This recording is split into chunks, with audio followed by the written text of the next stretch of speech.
दुनिया की सारी कलाएं, सारे हुनर एक तरफ और बोलने की कला एक तरफ। अगर आप बोलने की कला सीख गए तो दुनिया की हर जीत, हर कामयाबी आप हासिल कर लोगे। आप चाहे किसी भी फील्ड में क्यों ना हो, चाहे वो बिजनेस हो, जॉब हो या किसी रिलेशनशिप में हो, आपकी कम्युनिकेशन स्किल जितनी अच्छी होगी आप लाइफ में उतना ही सक्सेसफुल रहोगे। बहुत से लोग अपनी कम्युनिकेशन स्किल को इम्प्रूव करना चाहते हैं, बोलने की कला सीखना चाहते हैं, पर उन्हें समझ नहीं आता कि शुरुआत कहाँ से करें। काफी लोगों को ये लगता है कि अगर इंग्लिश सीख ली तो बात करना भी सीख लिया। हमारे दिमाग में बहुत गलत चीजें डाली गई हैं, जैसे कि अगर आप कम्युनिकेशन स्किल सीखना चाहते हैं तो आपको इंग्लिश जरूर आनी चाहिए। लेकिन इंग्लिश एक लैंग्वेज है, भाषा है, और कम्युनिकेशन स्किल एक आर्ट है, एक कला है। ये दोनों बहुत अलग चीजें हैं और ये कला, ये आर्ट आपको सीखनी पड़ेगी, आपको डेवलप करनी पड़ेगी। पर मैं आपको सजेस्ट करूंगा कि आप अपनी मातृभाषा में ही बोलने की कला को सीखें। हाँ, आप इंग्लिश लैंग्वेज बोलना भी सीख सकते हैं, पर ये जरूरी नहीं कि जिससे इंग्लिश लैंग्वेज आती हो उसे बात करना भी आता हो। तो सबसे पहले तो ये बात अपने माइंड में आप क्लियर कर ले कि आपको जो भी लैंग्वेज बोलना आती है आप उसमें ही कम्युनिकेशन स्किल सीख सकते हैं। कई लोग क्या करते हैं कि वो डिक्शनरी से इंग्लिश के भारी भरकम शब्द ढूंढ लाते हैं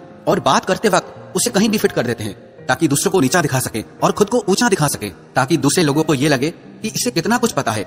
और यही आपकी गलती है। आप सबसे पहले अपनी मदर टंग में ही बोलने की कला को डेवलप करें। बोलने की कला सिर्फ नए शब्दों को सीख लेने से नहीं आती, इसमें बहुत सारी चीजों की जरूरत पड़ती है, जैसे eye contact, body language, voice tonality, being proactive. इन सबको मिलाकर आप एक अच्छे वक्ता बनते हैं। इनमें कहीं भी इंग्लिश होना जरूरी नहीं है। और अगर आप साथ ही साथ अपनी इंग्लिश भी इम्प्रूव करना चाहते हैं तो आप इंग्लिश में पढ़ना शुरू करें। एक डायरी बनाएं, उसमें आप इंग्लिश में लिखना शुरू करें। अगर आप कुछ सुनते हैं या देखते हैं तो आप सुनकर, देखकर भी अपनी कम्युनिकेशन स्किल को इम्प्रूव कर सकते हैं। आप अपने ब्रेन को इस तरह से ट्रेन करें कि वो हर तरह से सीख सके। आप हर चीज का इस्तेमाल अपनी ग्रोथ के लिए, अपने इम्प्रूवमेंट के लिए कर सकते हैं। कम्युनिकेशन एक कला है, जिसे आप अपनी मसल्स को डेवलप करके स्ट्रॉन्ग बनाते हैं।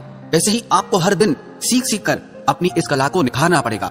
एक फेमस कोट है, communication works for those who work at it. अगर आप अपनी बोलने की कला पर काम करेंगे, उस पर मेहनत करेंगे, तो वो कला आपके लिए काम करेगी। अगर आप अपने बोलने की कला पर मेहनत करेंगे तभी आपके बात करने के तरीके में अंतर आएगा, परिवर्तन आएगा। जिंदगी का एक नियम है, एक कानून है कि आप जिंदगी में जो भी कुछ पाना चाहते हैं उसके लिए आपको कीमत तो चुकानी ही पड़ेगी। If you want something you must pay the price, nothing is free. अगर आप जिंदगी में कुछ खरीदना चाहते हैं और जितनी अच्छी उसकी क्वालिटी खरीदना चाहते हैं तो आपको उसकी उतनी ज्यादा कीमत भी चुकानी पड़ेगी। पर जिंदगी के इम्प्रूवमेंट में पैसों से काम नहीं बनेगा। कुछ लोगों को लगता है कि मैं पैसे से सब कुछ अचीव कर लूंगा। It's not gonna happen. अगर आप एक सुंदर, स्वस्थ और फिट शरीर बनाना चाहते हैं तो आपको खुद उसके लिए वर्कआउट करना होगा। आपको खुद उसके लिए डाइट कंट्रोल करना पड़ेगा, मेहनत करनी पड़ेगी। अगर कोई और आपके लिए वर्कआउट करे, डाइट कंट्रोल करे, तो उससे आपकी बॉडी अच्छी नहीं बनने वाली।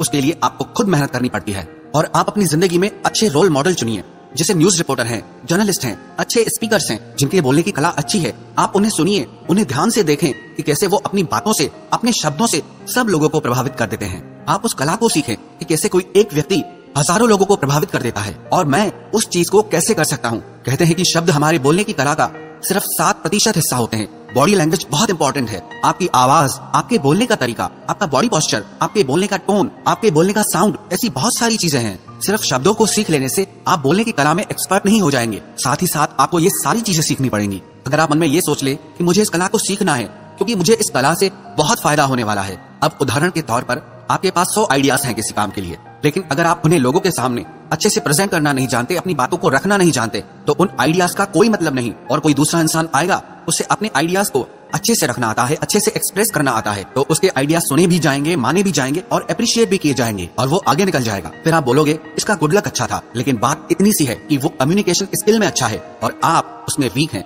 इसीलिए वो आगे निकल गया। लेकिन आप भी अपनी कम्युनिकेशन स्किल को डेवलप कर सकते हैं। कोई भी इंसान पैदा होने के साथ बोलने की कला को सीख के नहीं आता है। हर किसी को इसे सीखना और समझना पड़ता है। जैसे कि आप अपनी मसल्स पे जितना ज्यादा मेहनत करेंगे वो उतना स्ट्रांग हो जाएगी। ऐसे ही आप इस पर जितनी मेहनत करेंगे उतना ही आप इसमें अच्छे होते जाएंगे। आपको जहाँ बात करने में डर लगता है आप वहाँ जरूर बात करें। पब्लिक स्पीकिंग से, माइक पे बोलने से बहुत लोग डरते हैं। लोग रिजेक्शन से डरते हैं कि लोग मेरे बारे में क्या सोचेंगे, लोग मुझ पर हंसेंगे। लेकिन याद रखना, जब तक आप अपने आप को अपने कंफर्ट जोन से बाहर नहीं लाएंगे, खुद को ऐसे अनकंफर्टेबल जोन में नहीं डालेंगे, तब तक आप कुछ नहीं सीख पाएंगे। लेकिन आप अपने आप को उन सिचुएशंस में डालें जहां आप अनकंफर्टेबल हो रहे हों। ऐसा करने से आप फुल स्पीड में सीखना और समझना शुरू कर देंगे। और अगर आप अपने कंफर्ट जोन में ही पड़े रहेंगे तो आपको वही मिलेगा जो आपको आज तक मिलता आया है। आप जहां हैं, जैसे हैं, वैसे ही रहेंगे, वही करते रहेंगे जो आप हमेशा से करते आ रहे हैं, तो आपको कुछ नहीं मिलने वाला, आप कुछ नहीं सीख पाएंगे। पागलपन की एक परिभाषा ये भी है कि रोज रोज वही काम करते रहो और शाम को जाके भगवान से प्रार्थना करो कि हे भगवान मेरी किस्मत बदल दो। किसी कवि ने क्या खूब लिखा है, खुदा ने उस शख्स के हालात कभी नहीं बदले, ना हो जिसे ख्याल खुद अपने हालात बदलने का। तो इसीलिए आप भी आज ये तय कर लो कि आपको अपने हालात खुद बदलने हैं और इसी साल में बदलने हैं। अगर कुछ सीखना चाहते हो ना, अगर कुछ बनना चाहते हो, तो वो करो जो आपको मुश्किल लगता है, तो वो करो जो आपने आज तक नहीं किया। आप वो करो जिसे करने में आपको डर लगता है, जो आपको मुश्किल लगता है।